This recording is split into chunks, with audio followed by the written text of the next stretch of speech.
What's up, guys? It's MB Boxing. I just finished up watching Zach Parker versus John Ryder, and this was a 12-rounder for the interim WBO super middleweight world championship. And this fight was Saturday, November 26th from the O2 Arena in London, England. And this fight was broadcasted on ESPN Plus in the United States. And in this fight, John Ryder was able to get a stoppage victory over Zach Parker to become the new interim WBO super middleweight world champion. And when I did say stoppage, obviously this fight didn't end in a traditional way, like where John Ryder had Zach Parker heard the referee stopped it, or it was a brutal knockout or something like that. It wasn't. So Zach Parker did hurt his hand. That's why this fight did end. But nonetheless, still John Ryder gets a stoppage win, and Zach Parker could not continue, and his corner and himself decided that he couldn't go on.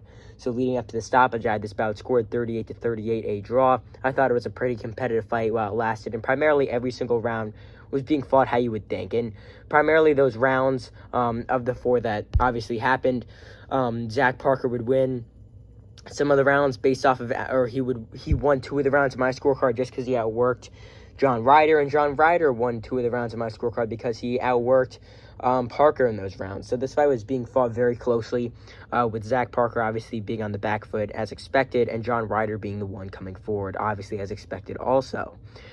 But when it came to the end of this fight, obviously, as I mentioned earlier, in between rounds going into the fifth, John Ryder came back to his corner, as if any other round. But for Zach Parker, he came back to his corner. It almost looked like he was talking to them a bit. Obviously, I would imagine talking to him about how he felt about his hand. I don't really know what exact punch caused. Maybe it's pain. Maybe it's something going on in camp that could have led to this. But, still, he was talking to his corner. His corner pulled him out right when the round started. They were about to get both fighters and the cornermen out.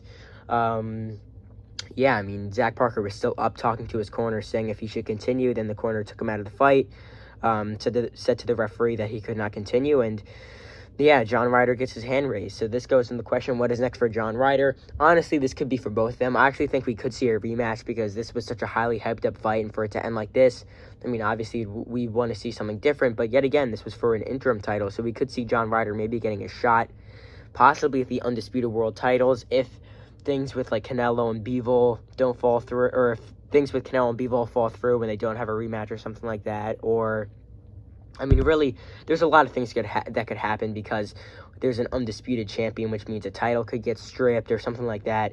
So we'll see if John Ryder actually gets a shot at the title soon. But, we could definitely see a rematch here, or we could see John Ryder defending this interim title against someone else high-ranked by the WBO.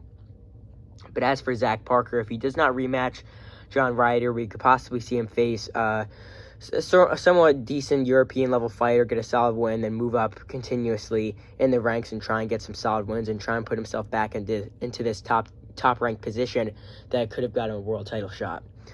So overall, John Ryder gets a stoppage victory over Zach Parker at the hands of a hand injury at the end of the fourth round.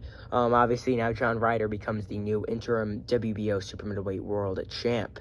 And that's really it. I'm MB Boxing. Thanks for watching, and I'll see you guys later.